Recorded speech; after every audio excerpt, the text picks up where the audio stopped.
Bonjour et bienvenue à Voyage dans l'espace, où que vous soyez dans l'univers, nous espérons que vous allez bien. Ici Florent Meunier en compagnie de Claude Lafleur et Cédric Caillot. Dans le balado précédent, dans les coulisses de l'actualité, nous avons vu que le monde change à vive allure par le biais de ce qui se passe en orbite autour de la Terre. Un constat semblable peut également se faire dans le domaine de l'exploration du système solaire, comme nous allons le voir ensemble, Claude. Effectivement, hein? En fait, un jour, les livres d'histoire retiendront probablement que l'exploration de la Lune et des planètes a essentiellement été réalisée par les Américains grâce au projet Apollo, aux sondes Galileo, Mariner, Pioneer, Viking, Voyageur, Galileo, Cassini, etc., ainsi qu'aux astromobiles Spirit, Opportunity, Curiosity et Persévérance. Et qui sait si un jour on ne comparera pas notre époque à celle des grands explorateurs du 15e et 16e siècle qui ont sillonné les mers du monde.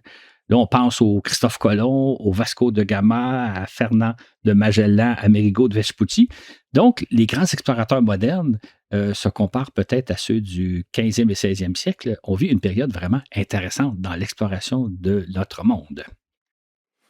Oui, effectivement. Et si on poursuit ce parallèle avec la conquête maritime sur les mers et les océans, ce sont effectivement principalement des Britanniques qui ont succédé à des Portugais, des Espagnols ou des Italiens. On pense par exemple à James Cook, évidemment, à Jean Cabot, à Martin Frobisher. Dans le domaine spatial, si on fait le parallèle, on a tout d'abord eu une large domination américaine, et la question qu'on peut se poser aujourd'hui, c'est quels pays vont se démarquer et reprendre le flambeau de l'exploration du système solaire. Voilà donc que l'on assiste peut-être à un phénomène semblable si les grands explorateurs du système solaire devenaient à présent des robots chinois.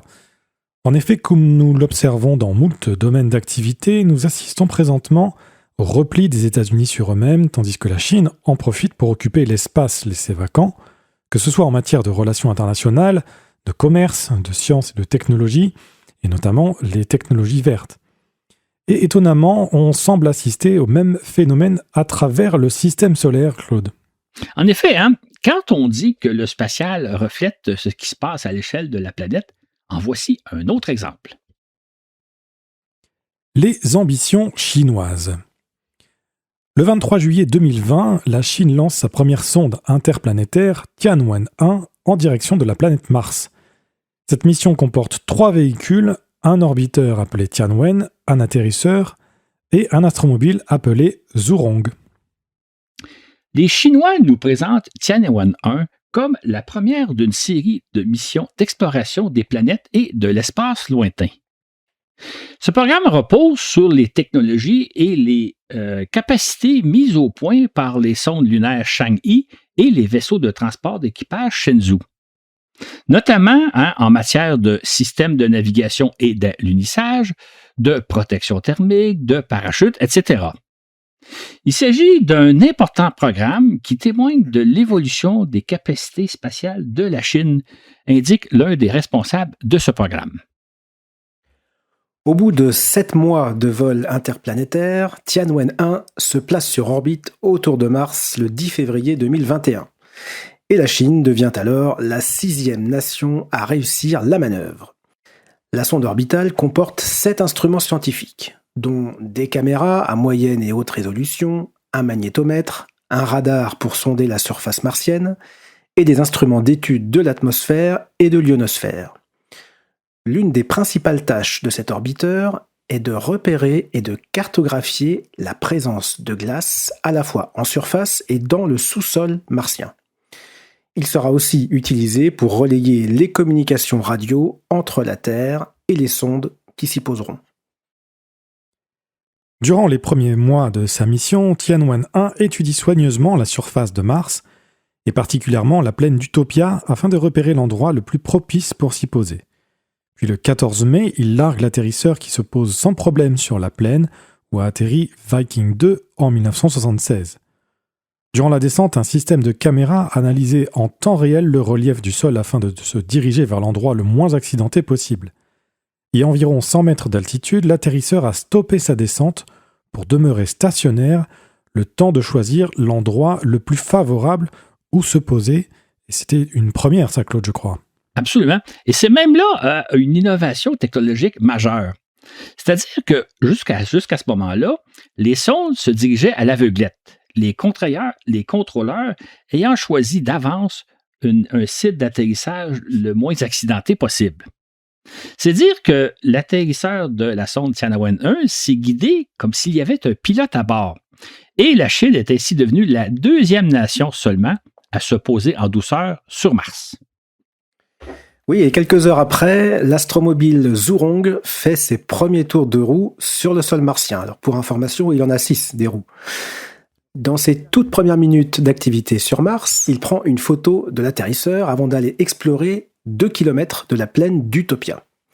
Il transporte 6 instruments scientifiques, dont un spectromètre pour analyser la composition du sol, des caméras panoramiques et multispectrales, une station météo, un magnétomètre et un radar capable de sonder le sol. Comme la sonde orbitale, il recherche des dépôts de glace. Attention, on ne parle pas de trouver directement de la glace, mais des résidus géologiques accréditant la thèse de présence d'eau et de glace sur Mars. En a-t-il trouvé? D'après les autorités scientifiques chinoises, oui. Voilà donc que la Chine réussit du premier coup et à sa première mission martienne les 3 types d'opérations menées aux abords d'une planète, à savoir étude de la planète depuis l'orbite, atterrissage et exploration du sol à l'aide d'un véhicule mobile.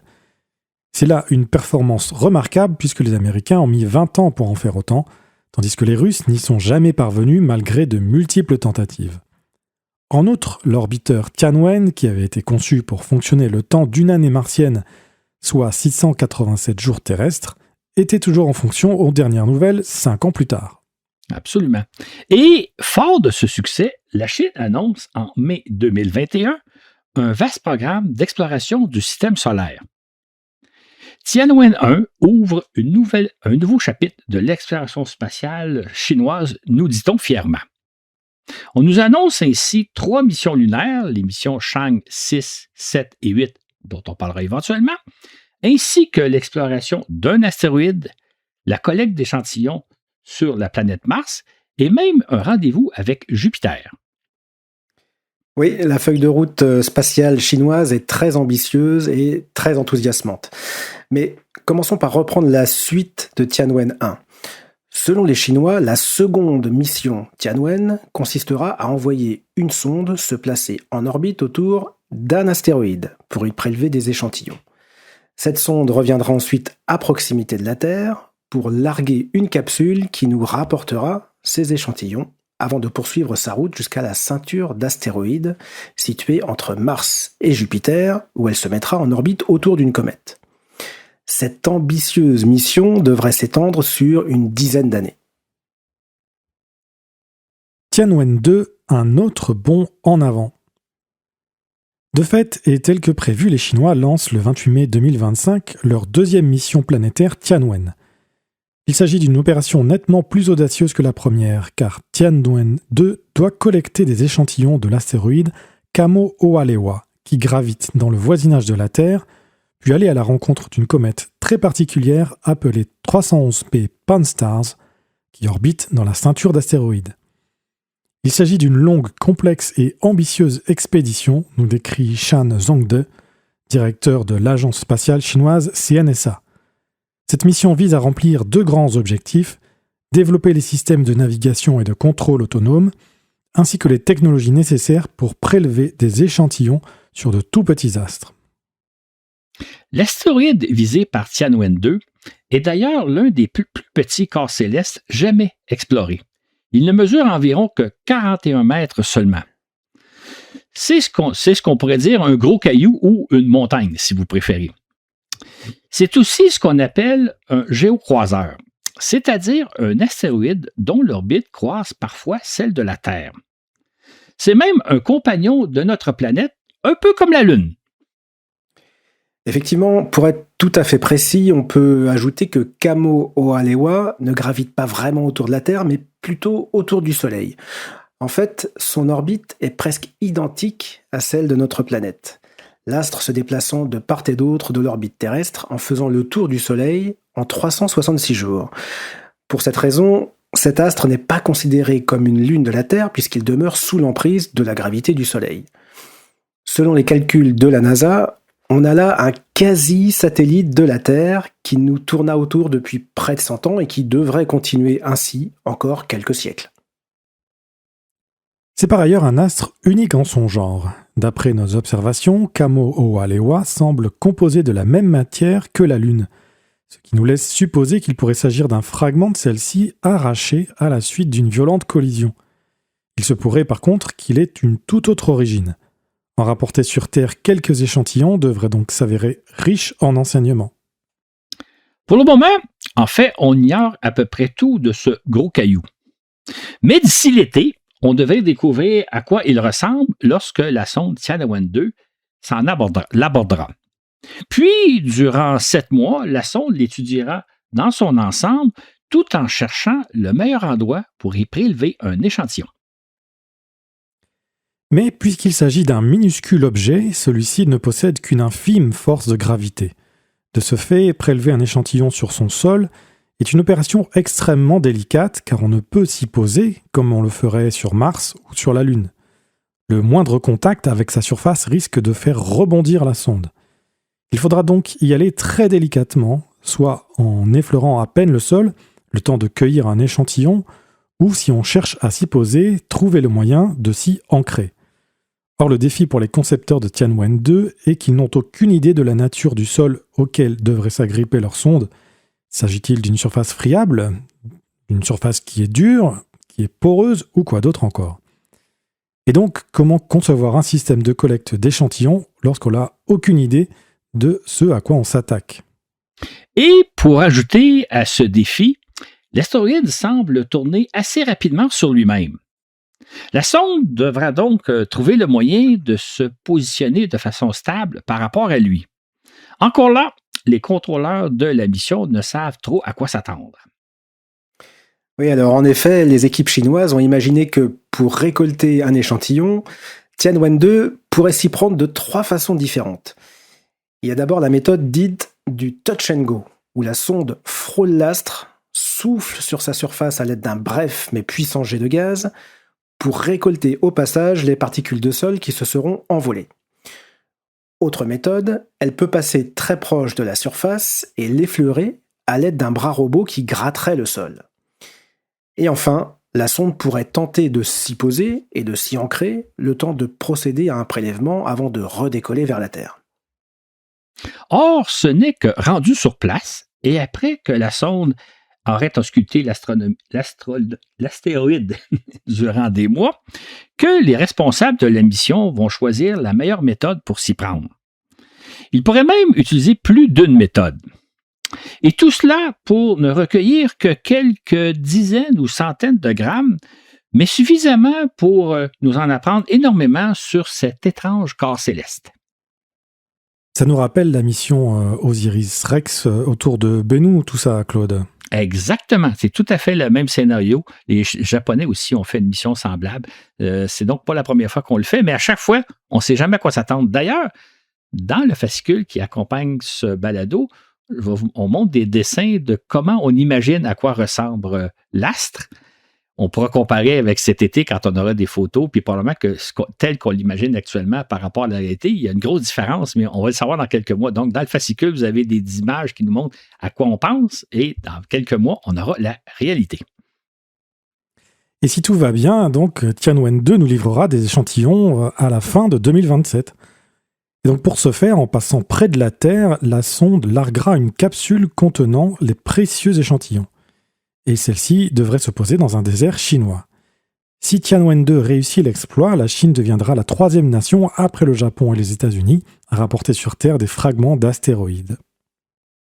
Puis ensuite, Tianwen-2 se servira de l'attraction gravitationnelle de la Terre pour s'élancer vers la ceinture d'astéroïdes à la rencontre de la comète 311P Pan-STARRS. Encore là, il s'agit d'un objet unique en son genre. Un astre qui semble être à la frontière entre un astéroïde et une comète. Il pourrait s'agir en quelque sorte d'un astéroïde actif qui possède, selon les observations faites à l'aide du télescope Hubble, 6 queues de comète. C'est vraiment un objet étrange. Et si tout va bien, Tianwen 2 devrait croiser cet objet au début des années 2030 pour l'étudier à distance.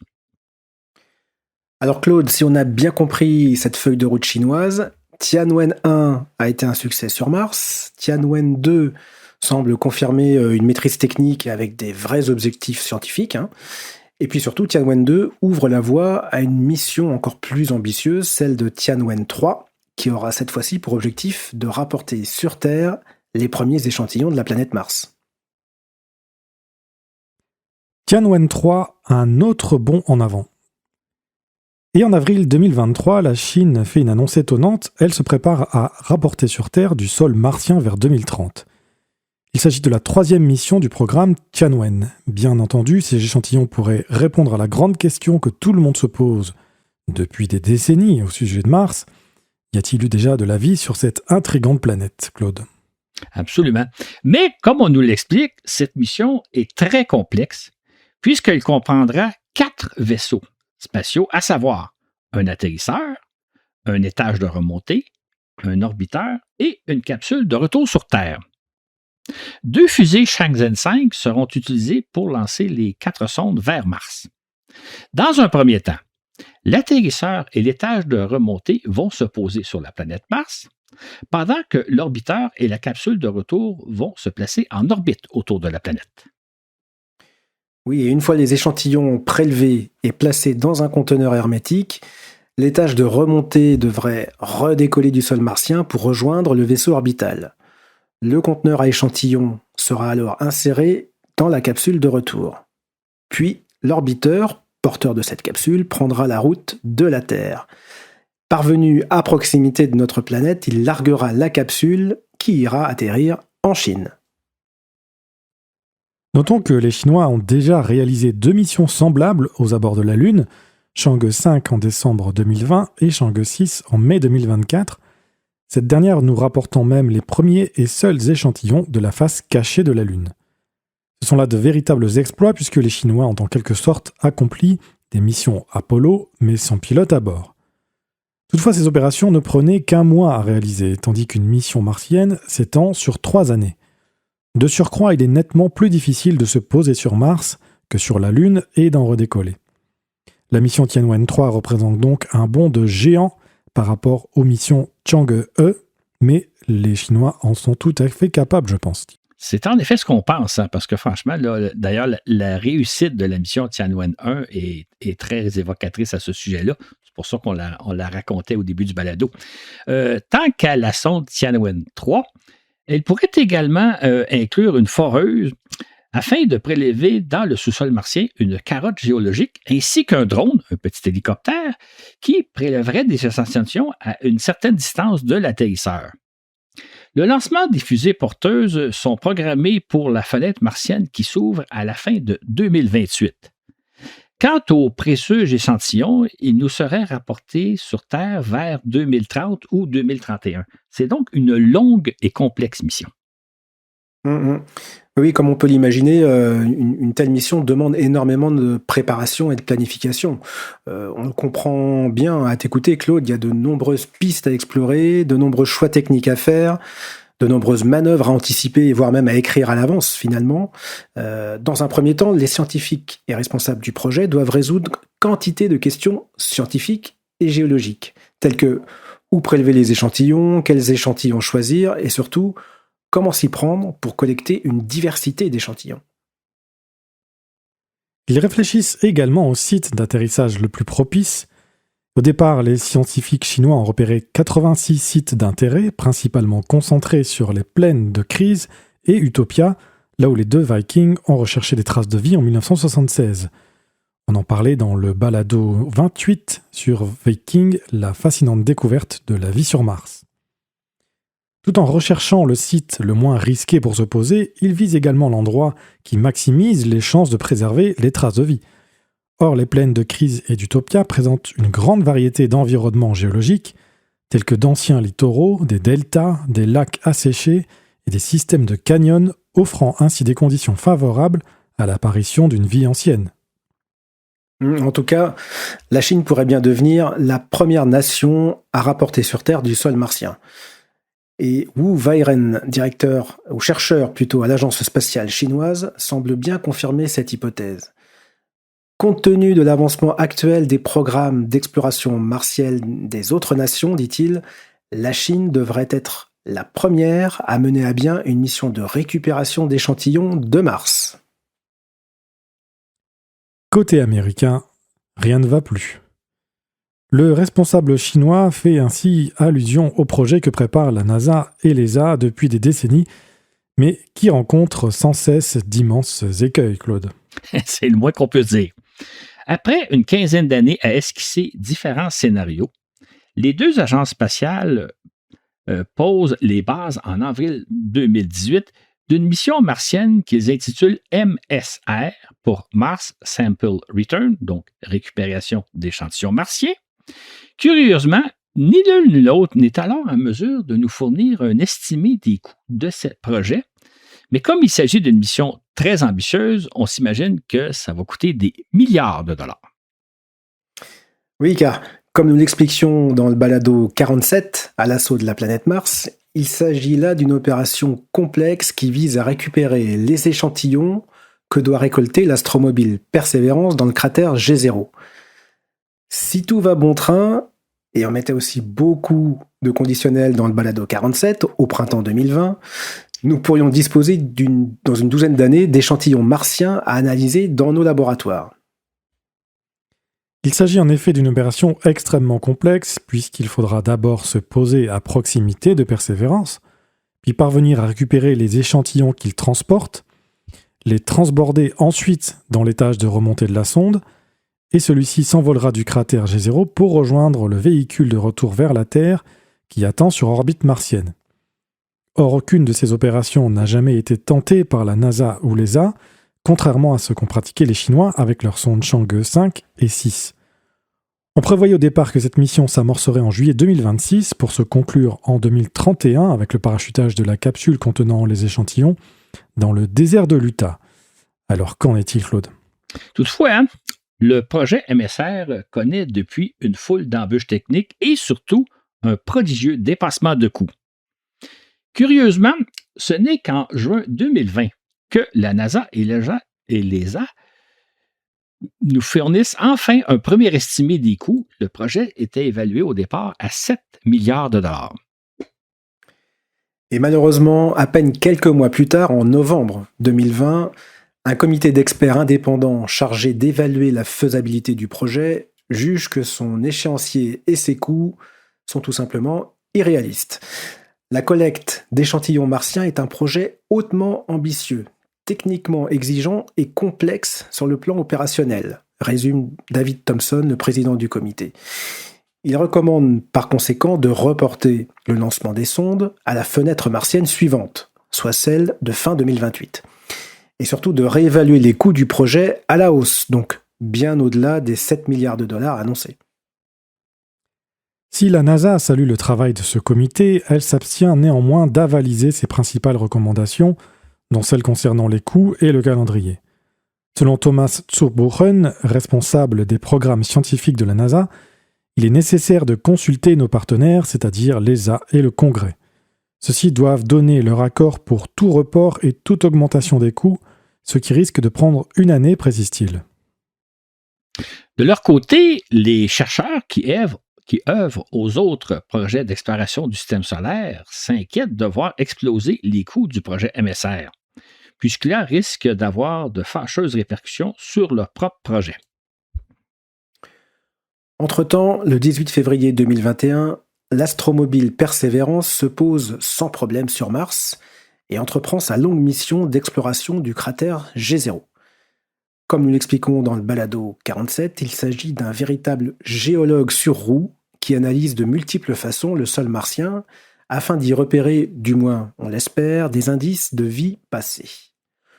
De plus, tout au long de ses pérégrinations, Persévérance récolte par-ci par-là une trentaine d'échantillons qu'il enferme dans des tubes hermétiques qui doivent justement en principe être récupérés par la MSR. Et entre-temps, en mars 2022, la NASA et l'ESA révisent une fois de plus cette mission en tentant de la simplifier et de réduire ses coûts. Le lancement est d'ailleurs reporté à 2028 avec retour sur Terre en 2033. Soulignons qu'à l'origine du projet, on avait bon espoir que Perseverance soit encore en fonction lorsque l'atterrisseur se posera dans le cratère G0, ce qui facilitera grandement la récupération des échantillons. Toutefois, plus on reporte la mission MSR, plus l'astromobile risque d'être hors d'usage au moment voulu. Exactement. Et sans cesse, les coûts du projet augmentent de façon prodigieuse. En juin 2023, ils avoisinaient déjà les 8 à 9 milliards de dollars. Et en septembre, une nouvelle évaluation indépendante estime même que les chances à près de zéro que les sondes soient prêtes à leur lancement en 2028. Dès le départ, répète le comité, ce projet reposait sur des prévisions budgétaires et un échéancier totalement irréaliste. On considère même qu'il n'existe aucun scénario qui puisse être réalisé avec les budgets octroyés. On évalue désormais que les coûts du projet se situent plutôt dans les 8 à 11 milliards de dollars, et voilà qui plonge à nouveau le projet dans la tourmente. Une révision du programme réalisée en interne par la NASA quelques mois plus tard en vient aux mêmes conclusions. Cette révision propose même que pour mener à bien ce projet sans nuire aux autres missions planétaires, MSR devrait être reporté aux années 2040. Voilà qui fait dire à Bill Nelson, le patron de la NASA, que, en résumé, 11 milliards de dollars, c'est trop cher, et attendre jusqu'en 2040, c'est beaucoup trop long. Et nous voici en 2025 avec le retour au pouvoir de Donald Trump. Dès avril, son administration annonce son intention de réduire de 25% le budget global de la NASA et de 50% celui alloué aux missions scientifiques et planétaires. Et parmi les nombreuses missions qui devraient par conséquent passer à la trappe figure le projet MSR. Et oui, par contre, au Congrès, les représentants et les sénateurs se refusent à entériner les coupures proposées par Trump. En fin de compte, il s'alloue grosso modo les mêmes montants dont la NASA disposait l'année précédente, pas vraiment de coupure donc. Oui, et pourtant, en janvier 2026, très récemment, ces législateurs ordonnent l'abandon du projet MSR tout en allouant tout de même 110 millions de dollars à la NASA afin qu'elle poursuive le développement des technologies qui pourraient un jour permettre la récupération d'échantillons martiens. L'agence spatiale doit aussi leur soumettre, d'ici 6 mois, un rapport proposant un scénario et des estimations de coûts, cette fois-ci réalistes. À suivre donc. Une occasion en or. Voilà qui, comme on l'imagine, est extrêmement navrant. Ça l'est d'autant plus que le 10 septembre 2025, la NASA annonce que Perseverance aurait repéré les plus importants indices d'une présence de vie sur Mars. En effet, l'analyse d'une roche récoltée par l'astromobile, l'analyse faite à l'aide de 2 de ces instruments, a révélé la présence de matière organique. Il s'agit d'une roche qui s'est formée lors de l'écoulement de l'eau à la surface de Mars au début de l'histoire de la planète. Alors sur cette roche apparaissent des taches sombres qui contiennent du fer, du phosphore et du soufre. Or, sur Terre, lorsqu'on observe les mêmes caractéristiques dans les sédiments, cela signifie qu'il s'agit de minéraux, qui sont souvent le sous-produit de microbes. Toutefois, on précise tout de suite qu'il existe également d'autres explications non biologiques à ce phénomène. Néanmoins, il pourrait s'agir de l'indice le plus convaincant à ce jour que Mars a jadis abrité une vie primitive, déclare Nikki Fox, responsable des programmes scientifiques de la NASA. Perseverance ne peut cependant pas faire davantage d'analyse de la roche, indique Cathy Stack-Morgan, chercheuse associée à cet astromobile.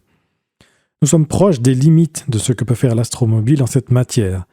C'était voulu, poursuit-elle, car Perseverance était conçue pour utiliser ces instruments afin de repérer les échantillons les plus prometteurs en vue de les ramener sur Terre où ils pourront être analysés beaucoup plus en détail.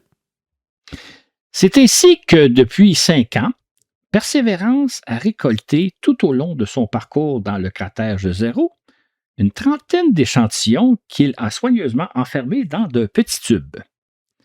Ce formidable éventail d'échantillons martiens devait un jour être rapporté sur Terre par la sonde MSR. Mais voilà qui semble de plus en plus improbable. Interrogé en septembre dernier sur l'état du projet MSR, Sean Duffy, l'administrateur qui assurait alors l'intérim à la tête de la NASA, se disait ouvert à d'autres solutions pour récupérer les échantillons de Persévérance. Nous étudions différentes options, dit-il. Nous sommes convaincus qu'il existe une méthode plus efficace et plus rapide pour y parvenir. Et oui, c'est bien le cas. Il existe même une solution qui saute aux yeux. Pourquoi ne pas demander à la sonde Tianwen 3 de nous rapporter sur Terre les échantillons récoltés par Persévérance? Ce pourrait être un projet de coopération relativement peu coûteux et assez simple à mettre en place. Les Américains guideraient les Chinois pour faire atterrir leur sonde dans le cratère zéro.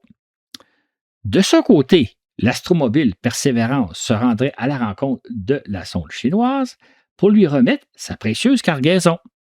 De la sorte, on remplirait les objectifs de la mission MSR tels que fixés à l'origine. Ce serait formidable, hein. Mais bien Absolument. entendu, collaborer avec les Chinois, ça soulève souvent différents problèmes, notamment des craintes au sujet du partage de certaines données et de technologies stratégiques. Or, il y aurait relativement peu d'échanges d'informations sensibles, Tianwen 3 et Persévérance opérant indépendamment l'un de l'autre. Chose certaine, on serait à des années-lumière du partage des connaissances survenues dans les années 70 pour organiser la mission Apollo-Soyouz, entre les deux grands rivaux de la guerre froide, et infiniment plus loin de la collaboration au quotidien entre Américains et Russes dans l'opération de la Station spatiale internationale, qui se déroule toujours malgré l'agression russe envers l'Ukraine et les sanctions appliquées par l'Occident. Malgré les vives tensions et les craintes qui peuvent exister actuellement, on est loin d'être là avec la Chine. En effet, autrement dit, si les Américains ont été capables de faire confiance aux Soviétiques d'antan et aux Russes d'aujourd'hui, pourquoi ne pas en faire autant avec les Chinois? Mais, bien entendu, dans le climat politique actuel, et surtout à cause de l'attitude belliqueuse de l'administration Trump, un tel projet est à toute fin passée impensable. À moins que, sait-on jamais, parfois l'avenir nous réserve de ces surprises. Oui, c'est vrai, n'empêche que en attendant, on constate qu'il est quand même désolant d'envisager, ne serait-ce que de perdre cette belle récolte d'échantillons martiens constitués par Persévérance, qui sera probablement jamais rapportée sur Terre, tandis qu'en parallèle, les Chinois feront de leur mieux pour rapporter des échantillons, mais qui seront probablement de qualité moindre. C'est là un autre exemple d'une belle occasion ratée dans l'avancement de l'humanité en raison du contexte géopolitique misérable de notre époque. Appel à la coopération internationale. En 2024, la Chine sollicite la participation d'autres pays à sa mission Tianwen 3. Cette mission transportera des équipements développés grâce à une coopération internationale, souhaite Liu Jizong, planificateur en chef de Tianwen 3. La Chine collaborera avec des scientifiques du monde entier pour mener des recherches conjointes sur des échantillons martiens. Donc on voit bien, Claude, que les Chinois ne sont pas fermés, au contraire. Tout à fait, exactement. En fait, les chercheurs du monde entier sont donc invités à participer à la conception des équipements de la sonde ainsi qu'à l'analyse des échantillons et des données rapportées par celle-ci. Déjà, la Chine offre ce type de coopération dans le cadre de ses missions lunaires, puisque des équipes internationales ont déjà à leur disposition des échantillons rapportés par les sondes Chang 5 et 6. Effectivement, en mars 2025, l'agence spatiale chinoise CNSA publie un appel à projet ouvrant officiellement la mission Tianwen 3 à la collaboration. Les participants internationaux sont invités à contribuer à la mission Tianwen 3, que ce soit au niveau des systèmes ou des équipements, indique-t-elle. La CNSA précise également que les propositions doivent s'inscrire dans les objectifs scientifiques de la mission ou apporter une valeur ajoutée ou un élargissement de celle-ci. L'orbiteur de Tianwen 3 pourrait emporter jusqu'à 15 kg d'équipements étrangers, tandis que l'atterrisseur pourrait en déposer 5 kg sur le sol martien. Puis dans un article publié dans la revue Nature Astronomy, Hu Zhenqian, responsable scientifique de la mission, déclarait « Nous espérons offrir à la communauté internationale une occasion sans précédent d'étudier Mars.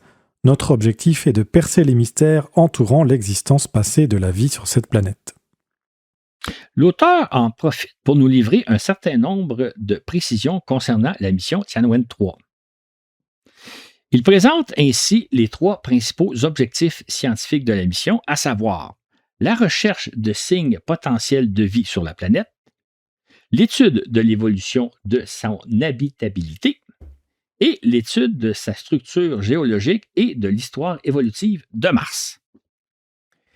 Et pour cette mission, les ingénieurs ont mis au point 3 méthodes d'échantillonnage. Le prélèvement en surface, le forage en profondeur et la collecte assistée par drone. Tianwen-3 n'emportera en effet pas d'astromobile, mais plutôt un drone qui collectera des échantillons à quelques centaines de mètres du site d'atterrissage.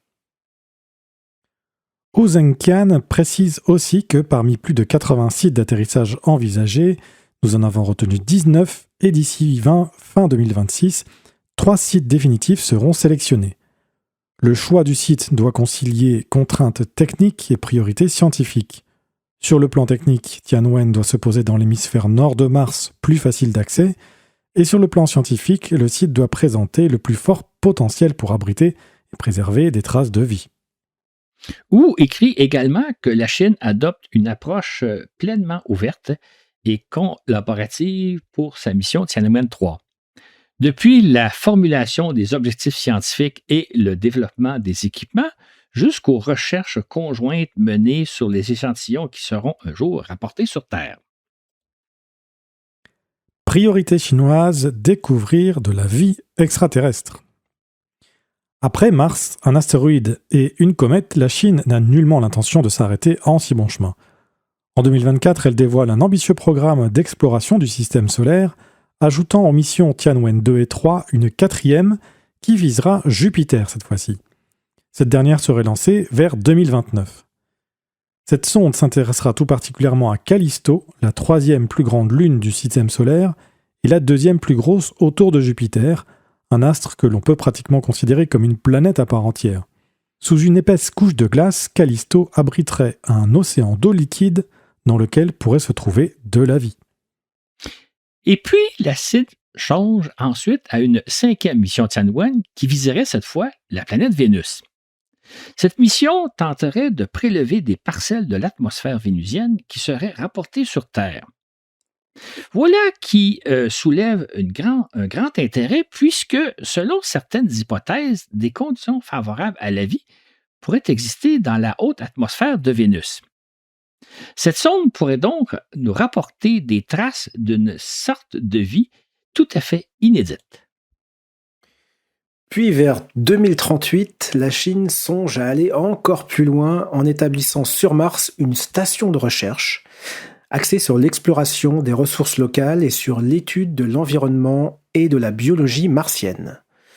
En parallèle, au cours des années 2030, ce pays prévoit aussi d'installer sur la Lune sa station internationale de recherche et d'exploration des ressources locales, appelée ILRS. Les chercheurs chinois envisagent même d'explorer la planète Neptune. Les géantes de glace telles que Neptune sont devenues un sujet d'étude majeur pour les chercheurs du monde entier qui se concentrent sur l'exploration spatiale lointaine, explique Yang Mengfei, chercheur à l'Académie des sciences et technologiques de Beijing. Comme la plus distante planète du Soleil, Neptune est en quelque sorte une concentration de gaz formée aux premiers âges du système solaire. Elle pourrait donc renfermer des informations sur le nuage à partir duquel s'est condensé le système solaire sur la formation des planètes. Par conséquent, Neptune peut servir de référence importante dans les études du système solaire et des exoplanètes. À ses yeux, les autorités chinoises pourraient considérer Neptune comme une destination idéale pour poursuivre l'exploration de l'espace lointain. Une telle mission, dont le lancement serait envisagé pour 2039, aurait pour objectif d'explorer l'habitabilité du système neptunien et de rechercher d'éventuels mondes océaniques. Notons que, jusqu'à présent, cette planète a été survolée que brièvement par la sonde Voyageur 2. Autrement dit, on a vraiment tout à apprendre au sujet de Neptune et des satellites qui circulent autour d'elle. Et la Chine fait d'ailleurs clairement savoir qu'elle s'intéresse au plus haut point à repérer des traces de vie où qu'elles soient dans l'univers, sur Mars, sur Vénus, aux abords de Jupiter ou de Neptune, et même à repérer des exoplanètes habitables. On nous explique ainsi que le programme Tianwen s'inscrit dans un ambitieux plan d'exploration de l'univers et du système solaire qui s'étend jusqu'en 2050. Ce plan définit 5 grands axes de recherche. L'étude des phénomènes de haute énergie de l'univers, comme les quasars, les trous noirs et les sursauts gamma, l'étude de la matière de l'univers, matière et énergie noire, l'étude du Soleil, la recherche de planètes habitables et l'exploration du système solaire. On peut ajouter que la recherche de la vie dans l'univers est un objectif très, très important pour les Chinois. Parce que s'ils parvenaient à être les premiers à repérer de la vie ailleurs dans le système solaire, que ce soit sur Mars ou même une planète habitée quelque part dans notre galaxie, ce serait une formidable réussite à mettre à la Chine. Notons aussi qu'en 2049 marquera le 100e anniversaire de la prise du pouvoir par Mao Tse-tung et par le Parti communiste chinois. Or, déjà, ce dernier prépare activement à célébrer ce grand anniversaire. À l'affiche ces prochains mois. Plus près de nous, dès cet été, la Chine prévoit de réaliser l'ambitieuse mission Chang'e 7, constituée d'un orbiteur, d'un atterrisseur, d'un astromobile et même d'un petit véhicule volant conçu pour explorer les cavités lunaires. L'atterrisseur se posera près du pôle sud de la Lune afin d'étudier son environnement et ses ressources. Plus précisément, cette mission tentera de repérer de la glace et des composés volatiles dans le sol lunaire. Et puis, en novembre, la sonde européenne Bepi-Colombo se placera en orbite autour de la planète Mercure. Depuis son lancement en octobre 2018, elle s'est progressivement rapprochée de son objectif, de sa cible, en se servant de l'accélération gravitationnelle de la Terre, de Vénus et même de Mercure, pour acquérir donc la vitesse nécessaire pour atteindre sa cible. À cette fin, au cours des 7 dernières années, elle a survolé la Terre 1 fois, Vénus 2 fois et Mercure 6 fois. Oui, et chemin faisant, Bepi-Colombo a observé aussi l'activité solaire et étudié l'influence gravitationnelle du Soleil sur ses signaux radio, mesurant de cette façon la courbure de l'espace-temps telle que prédit par Albert Einstein. À l'occasion de chaque passage auprès de Mercure, Bepi-Colombo en a profité pour mesurer son champ magnétique. Comprendre le comportement de celui-ci est l'un des principaux mystères que Bepi-Colombo tentera de résoudre. Cette mission comprend en fait 2 sondes spatiales distinctes, le Mercury Planetary Orbiter, MPO, de l'ESA, et le Mercury Magnetospheric Orbiter, MMO, de l'agence spatiale japonaise JAXA. Une fois insérées sur orbite, les 2 sondes se sépareront pour poursuivre chacune une mission spécifique. MPO orbitera près de la surface de la planète, tandis que MMO décrira une orbite elliptique plus large. Il s'agira ainsi du premier duo à étudier simultanément Mercure. La sonde européenne scrutera la surface de Mercure en haute résolution et sous différentes longueurs d'onde, c'est-à-dire en lumière visible, au rayon X, en proche infrarouge et en infrarouge, ce qui fera ressortir quantité de propriétés de la planète. En plus, son altimètre laser mesurera avec précision le relief du sol mercurien. L'ensemble de ces données nous fournira une carte précise de Mercure et nous renseignera sur sa composition, sur sa formation, sur son évolution au fil du temps et sur sa température. En survolant les pôles de Mercure, MPO pourrait même observer l'intérieur des cratères plongés en permanence dans l'obscurité. Or, si jamais il y a de l'eau sur Mercure, ce qui est possible, c'est là qu'elle devrait se trouver. De son côté, la sonde européenne Hera doit atteindre le duo d'astéroïdes Didymos et Dimorphos également en novembre. Elle se placera en orbite autour d'eux pour entamer une mission d'observation d'au moins 6 mois. On se souviendra que le 26 septembre 2022, la sonde américaine DART a percuté Dimorphos, modifiant légèrement son orbite autour de Didymos. Écoutez à ce sujet le balado 103, l'actualité commentée, l'exploration du système solaire, première partie. Hera cherchera donc à évaluer les effets qu'a eu DART sur Dimorphos. En plus, elle emporte avec elle 2 petites microsondes qui étudieront l'intérieur de l'astéroïde afin de voir s'il s'agit en quelque sorte d'un simple amas de pierres ou s'il s'agit plutôt d'un astre solide. La mission d'Hera pourrait même se terminer par l'atterrissage de la sonde sur Dimorphos. Sur Didymos plutôt. Pendant ce temps, la sonde européenne JUICE poursuit sa course vers Jupiter. Lancée en avril 2023, elle ne parviendra à destination qu'en juillet 2031. Entre-temps, elle se sert de l'assistance gravitationnelle de la Terre et de Vénus pour se propulser vers Jupiter. Incidemment, donc, elle passera près de nous en septembre prochain. Par ailleurs, sur Mars, l'astromobile Curiosity poursuit l'exploration du cratère Gale entamé il y a 13 ans.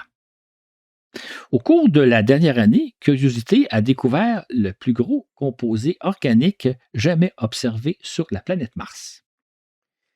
Et cette découverte suggère que la chimie prébiotique pourrait avoir atteint un stade plus avancé sur Mars que ce qui avait été observé jusqu'à présent.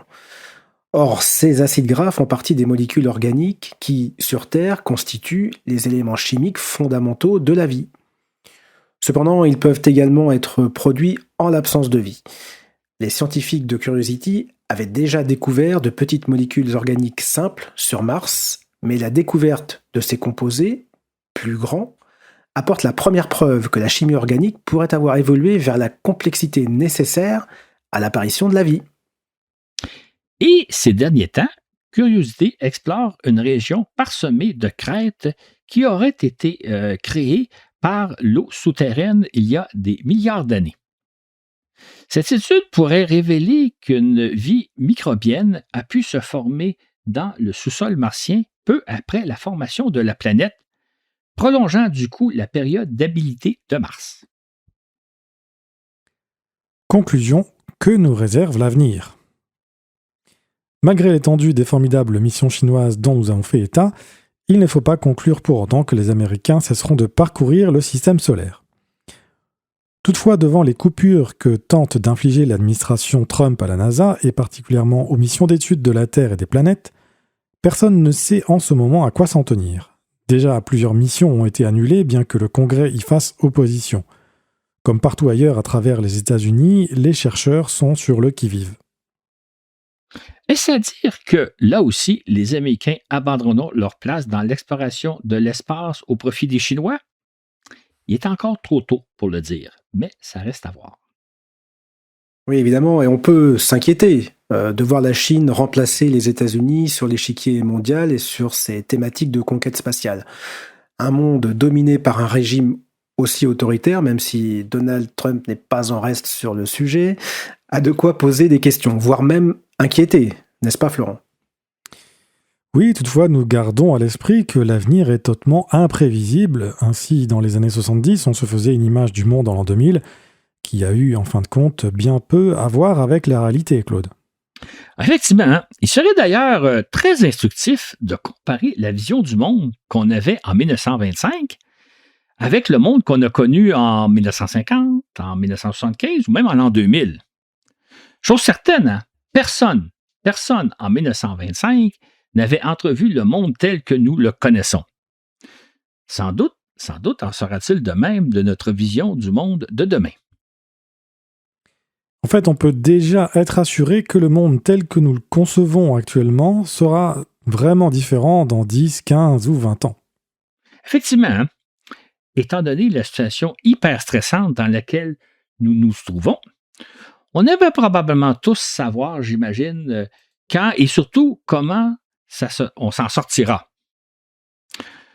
Où en sera le monde dans 5, 10 ou 20 ans, se demande-t-on tous. C'est un peu comme si on se trouvait en 1942, en pleine Seconde Guerre mondiale, alors que les Allemands avait le dessus sur les Alliés. À l'époque, bien malin qui aurait pu dire que la guerre allait se terminer dans 3 ans avec la victoire des Alliés. On rêve tous, j'imagine, de connaître la fin de l'histoire de l'époque dans laquelle nous nous trouvons. On aimerait bien savoir, par exemple, comment on s'en sortira du pétrin dans lequel les Américains nous plongent sans cesse. Peut-être même, aimeriez-vous être rassuré en sachant ce que sera le monde en 2050, en 2075, sinon même en 2100? Mais alors, on aura 25, 50 ou 75 ans de plus. Bref, vaut peut-être mieux faire preuve de patience et vivre le présent au jour le jour, un peu comme si on était en 1942. Patience donc, et qui vivra verra. Voilà qui conclut ce balado que j'espère que vous avez apprécié. Et dans 2 semaines, nous vous proposons de faire un voyage dans le temps. Mais non pas un voyage vers le futur, mais plutôt un voyage vers le passé, vers le voyage dans le néolithique. Nous allons en fait parler de l'archéoastronomie. De quoi s'agit-il, me direz-vous? Rendez-vous dans 2 semaines. D'ici là, portez-vous bien, j'espère que tout se passe bien de votre côté, et si jamais le cœur vous en dit, écrivez-nous, je me fais toujours un plaisir de vous lire, à baladovde@gmail.com, baladovde@gmail.com. Au revoir et à dans 2 semaines.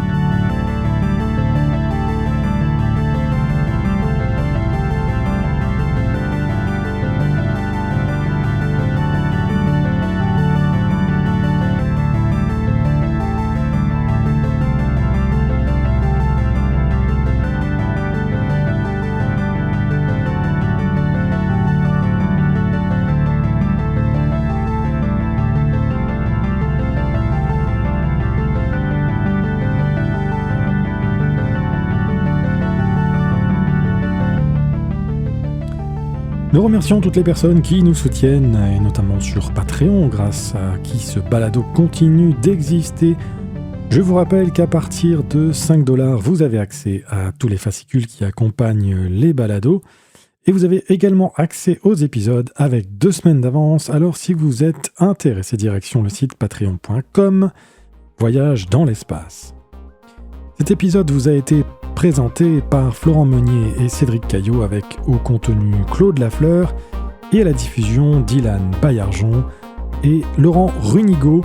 Sur ce, et où que vous soyez dans l'univers, à bientôt pour un autre voyage dans l'espace.